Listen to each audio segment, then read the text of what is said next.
Chapter 6. First Lesson, Day 5, Ahsoka Tano. This time when the chrono woke me up, it took a one-way trip out of the window. It wasn't on purpose, I know that for sure since my eyes hadn't even opened, and I quickly hopped out of bed to rush to the window to see it. I look down at its tattered metal remains and bite my lip in nervousness. I am going to be in so much trouble. If Master Kenobi walks in right now to ask what the loud smashing sound was, then I will be forced to fix it and have to postpone my visit to Anakin. Swearing under my breath, I grabbed my Jedi tunic and changed into fresh air before rushing back to the window and staring at the shattered parts of the chrono that are a long way down from my window. The temple is really high up, and so is my room. Fighting back the urge to swear again, I let out a deep breath and focus. If I don't get those pieces back, then I can't go to see Anakin. I know I won't be allowed. It doesn't take a genius to know what will happen if someone walks in and finds me staring out of the window with a look of nervousness on my face. Taking deep breaths, I've never exactly been in a situation like this before. I concentrate on using the Force. It's the only way to get it back without going out of the temple, which I am not allowed to do. I'll admit that I was surprised when I was able to find the pieces in the Force easily, and that I was even more surprised when they floated right back up to my window with hardly any effort on my part. Blinking, I stare at the pieces floating in the air for a moment before regaining my senses, and, with a glance at the door, I quickly grabbed them and placed them on the bedside table in my room where my, now, earned, chrono used to sit. With a frown I kneel down and stare at each of the pieces in turn. None of them are cracked, which is nothing short of a miracle, but I can't decide where any of them are supposed to go. Mouth open slightly in confusion, I squint to get a better view of them to see if that helps me to decide what goes where. It doesn't help at all. Stang, I curse, looking from one piece to the other from my kneeling position, my chin resting on my forearms. What am I supposed to do now? Where did you learn that kind of language? A voice from behind me asks, and I almost knock over the table when I jump out of surprise, and turn to see Master Kenobi stood there, his arms crossed. His arms seem to be crossed a lot of the time when he is speaking to me. Twins, I lie, it's easy enough to accept. Are you checking up on me already? I thought that it would be a good idea to warn you that all of the younglings are talking about you, he says with a slight smile. What? I ask in disbelief. Why? Something about you changing letters in the ashes of a fire that you made in class yesterday, Obi-Wan explains. And about your mystery mentor, whoever that is. I'm not interested, don't worry. You have enough people wanting to know. I smile sheepishly. Thanks, Master Kenobi. I say before turning back to the remnants of my chrono. What is that? He asks. It used to be my chrono. I inform him. What happened to it? Of course, I am a little hesitant to answer, but I don't really have a choice. I may have accidentally used the Force to throw it out the window. I explain, turning slowly to face him. His eyebrows arch in surprise, and he looks from me to the open window and back again. Surprisingly, a smile breaks out on his face, and I frown in confusion. He is a respected Jedi Master, and he's smiling. Because I fling my chrono out of the window accidentally. If Master Yoda walked in here instead of Master Kenobi, then I would be in big trouble, but Obi-Wan looks like he's about to laugh. When anyone ever asks me who I think is the nicest Jedi Master, I would usually say Master Plo, but now I think I'll probably be saying Master Kenobi. You don't need to worry about that, young one, I have done it a few times myself. He tells me surprisingly. You have? I ask. Ahsoka, they're chronos. I can name at least 50 Jedi Knights and Masters who have done something like this, except they did it on purpose. How am I supposed to put it back together, though? I question. There's a book on it in the archives, I tried there.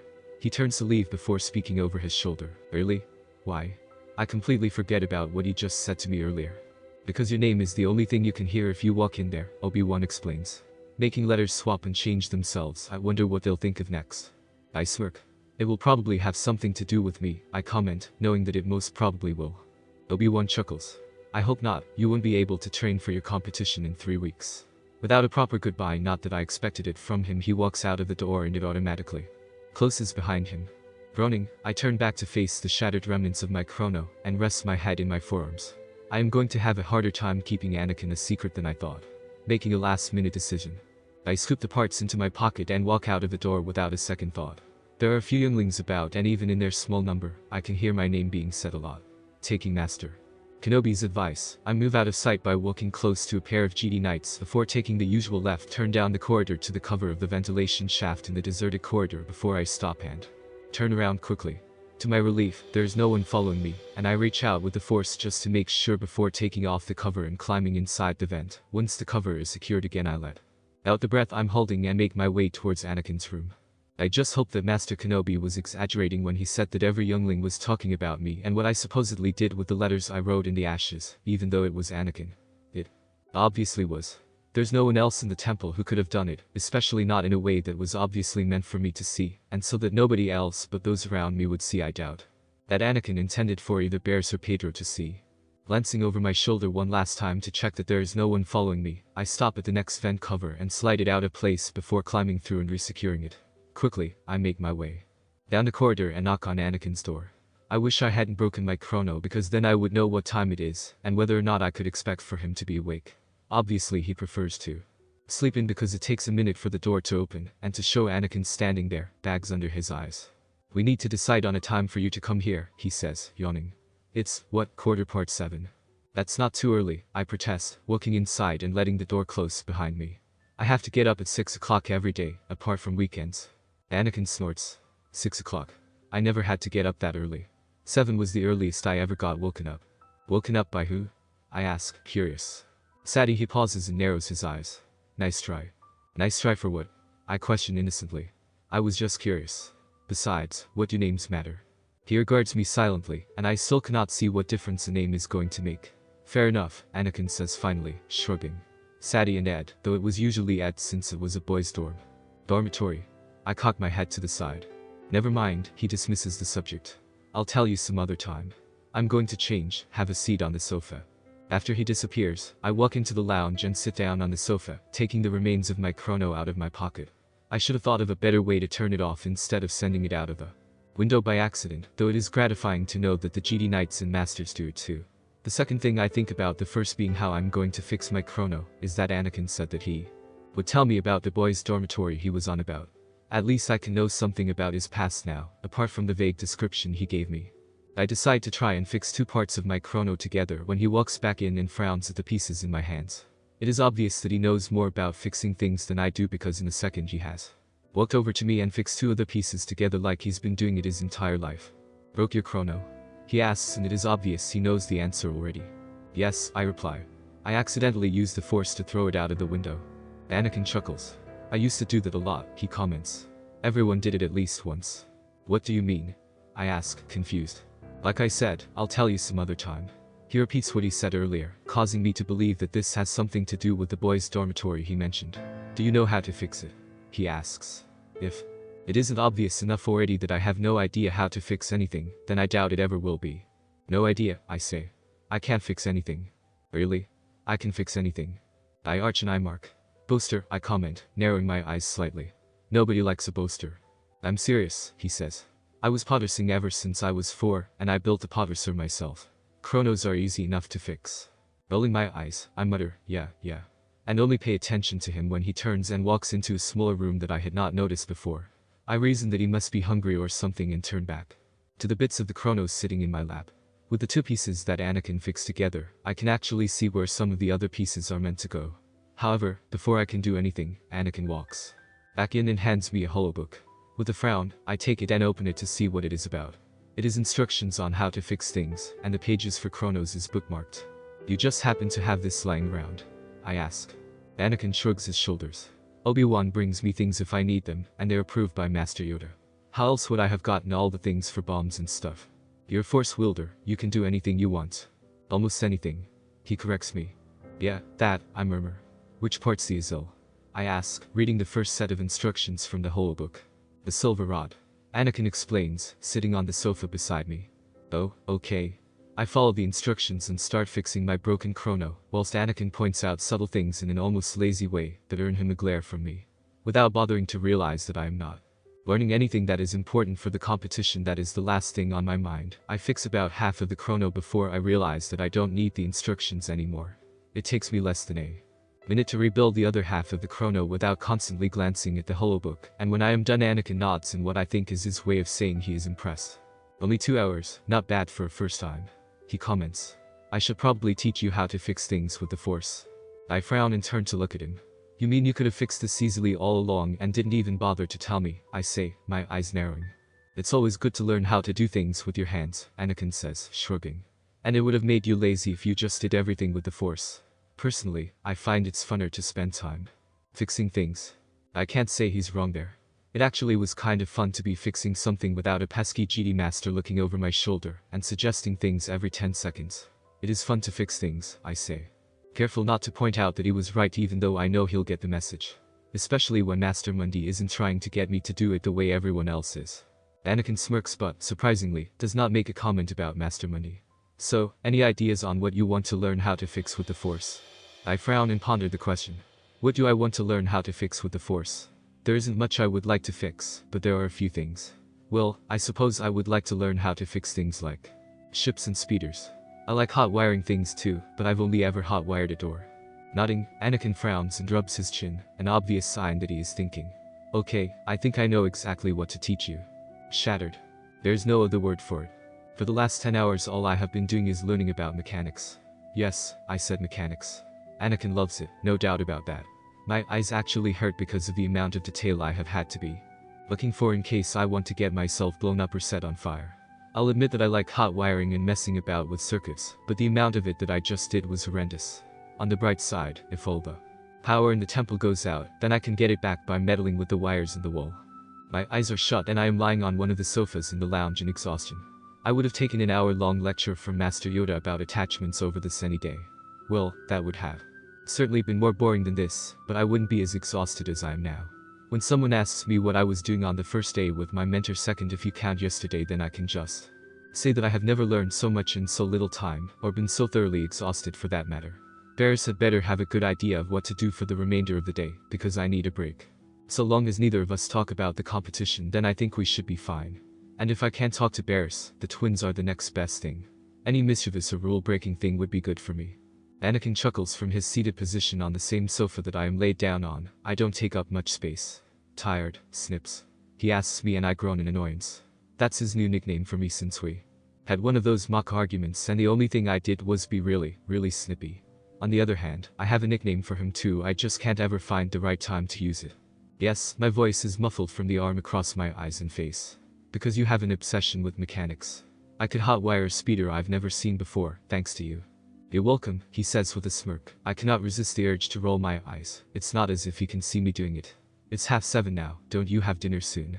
In an hour, I say. But the mess hall opens at 8. Dinner lasts from 8 until 11, because the older younglings come in late. Aren't you one of the older younglings? I am, but sometimes I get hungry quickly. I explain, stifling a yawn behind my hand. Maybe I'll just find the twins and do something with them, once I get my energy back. Who are the twins? Anakin asks. K and J, think of them as the worst troublemakers in the temple. If they're not in trouble for something, then they're getting lectured on attachments, but you can't blame them, they are twins after all.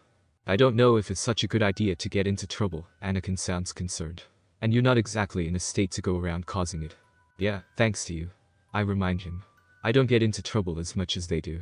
It's not that hard to escape when those two are causing the biggest commotions you can imagine. Anakin sighs and leans back into the cushions of the couch. You hungry? Always, I reply. I'm a integrator who does way more than I'm supposed to. So you eat twice the amount of what other people do. Sometimes, I say, shrugging. Why do you ask? Favorite food? Mashed potatoes, again, why do you ask? I'll be back, don't move. He says, standing. Like I could, I grumble as he walks into another room, when that in my tired state I cannot be bothered to think about. If I could fall asleep right now I would do so gladly, except I am not that tired though. Force knows someday I will be, and with a sigh I sit up straight. When Master Yoda said that being taught for the competition was hard, I did not believe him. When Anakin became my mentor I genuinely thought that it would be easy, but now I know that Master Yoda was telling the truth. However, when Anakin walks back in with what is obviously my favorite food, I put the thought aside. Hard or not, I could get used to having a mentor like Anakin. After a very nice and humorous meal, involving me pushing Anakin off the sofa, I say goodnight to him and rush off down the corridor. The vent cover is loose, as always, and once I have climbed inside the vent and secured the cover I set off down it to the next cover in my room, maybe then I can get some sleep. I cannot say that I resent the fact that Anakin spent 10 hours teaching me every possible way of hot wiring or building something because it's actually quite fun. What I can resent is I stop suddenly at the sound of voices in one of the adjoining vents to the left-hand side of the one I am in. There are only a few people who that could be, if it isn't a Jedi on a mission or someone there who shouldn't be, and I'm not particularly sure if I want to get involved, but I need something to do besides hot wiring stuff. Taking a detour, I walk towards the voices and completely ignore the small voice at the back of my mind that says I'm going to get into huge trouble. That voice just happens to sound exactly like Anakin's for some reason. Rounding the corner, I stop and smirk at the sight before me. K and J are crouched over a vent cover doing something with wires. The very thought of wires makes me shiver. Busy. I ask quietly, knowing that they will hear me, but the people there trying to prank won't. They look up and grin mischievously. You could say that, Kay replies with equal quietness. Come here, we could use some help. You wouldn't happen to know how to hotwire a datapad, would you? I tense ever so slightly, which they do not notice, and sigh. Yeah, I know how. I say, walking closer to them, my footsteps not making a sound. Why do you need to hotwire the datapad? What are you using it for? To see what punishments Master Yoda gives if someone fills the room he's in with foam, Jay says. I freeze in position, just a few steps away from them. They are not that interested and place a piece of string through the vent cover, meaning that they have already started. What did you just say? I whisper. The Force gives me a very clear message to scram. The twins don't seem to get it, and I reflectively shield my Force presence. It is not until the twins' faces turn to that of slight fear and nervousness that I know what has happened. They have been caught. Kay looks to me. Run, he mouths. They both bolt and I turn and run just as the vent cover falls away.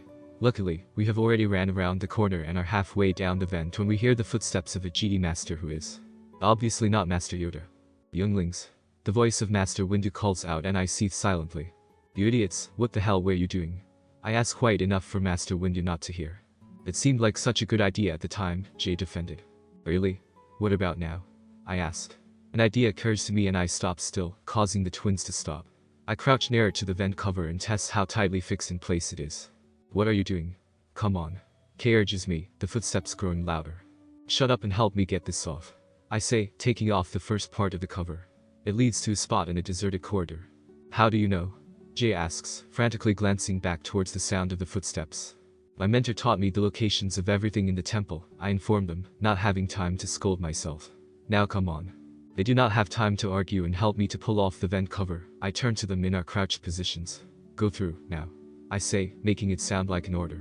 They both crawl through quickly and I barely have enough time to do the same and resecure the cover before Master Windu's legs come into view. Eyes widening, I move out of view with my back against the wall like the twins. Master Windu has stopped and I think I know exactly why. The twins haven't masked their Force presences. You think they were still 6 with how stupid they are. Get to the mess hall, I mouth to them. They both nod and carefully walk down the corridor and towards a corridor that a lot of younglings use on their way to the mess hall. I have no idea whether or not Master Windu is still following us, but all my thoughts about him are quickly diverted when my name is spoken in whispers by almost every youngling in sight. When will they let it go? I wasn't even the one who moved the letters, Anakin told me as I was building an engine for a miniature starfighter. Well, Ahsoka, you'd better have another way of disappearing. Jay mutters to me. Or you'll wish you never came to this corridor. It's your fault, I didn't want to get chased by Master Windu. I retort. What were you doing in the vents anyway? Kay asks. The same reason I don't want to be in this corridor, I lie. There had to be, 20 younglings asking me questions. They smirk and we walk down the corridor to the mess hall. I purposely blank a snooty youngling who thinks he better than everyone else when he asks me about my secret mentor, and I come up with a number of words to describe Pedro and his big mouth. None of them are good, believe me.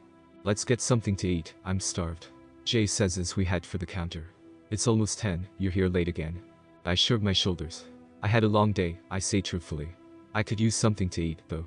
Purposely leaving out the fact that I have already eaten. Quite amusingly, in fact, I get my dinner with the twins and sit down at a table in the corner of the room. Since it is so late there are hardly any younglings here, I'll probably end up coming here later in the day to avoid questions, and the amount of people glancing at me is a minimal amount. Cheers, Ahsoka, we would have been caught if you hadn't known about that vent cover, Kay says, taking a mouthful of his food. I am already halfway through my meal and it surprises me that I am actually eating faster than they are for once. How did you know about it again? Mentor told me, I say, shrugging and taking another mouthful of my food. You gonna tell us who that is yet? Jay asks. Nope, I deny, swallowing. You'd only use it against me. Doubt it, he looks over my head at something by the door. I don't believe it, Master Windu's here. I almost choke on my food. What? By the door, I look out of the corner of my eye. Act casual. If that is at all possible, I murmur. Of course, the Jedi Master consents, who is feeling guilty and is at our table in a heartbeat. The twins look up, guilt written in every feature they pauses, whilst I continue to eat, since none of what happened was my fault. Something wrong, Master? Jay asks. His tone is pure guilt and I roll my eyes. Actually I do, Master Windu says. I notice out of the corner of my eye that his arms are crossed over his chest. Which of you three were in the vents putting foam in Master Yoda's room? I look at them both in disbelief. You put foam in Master Yoda's room? I ask in disbelief. They both give me those looks that tell me I've messed up and I tense, closing my eyes and scolding myself. Has there ever been a bigger giveaway? So, it was you too, was it? Master Windu asks. He sounds really smug. No, Master. They lie in unison and I keep my eyes on my plate and take another mouthful so I don't have to speak. I see, he turns to me as I swallow. Young Tano, who was it? I glance at them and put my head down a little lower. The same one it always is. I say, which means all of us to Master Plo and Master Kenobi, but obviously not to Master Windu. Jay, come with me. He says, turning and making his way to the door. I frown and look up. Did he just say Jay? I whisper. I'd meant for us all to get in trouble.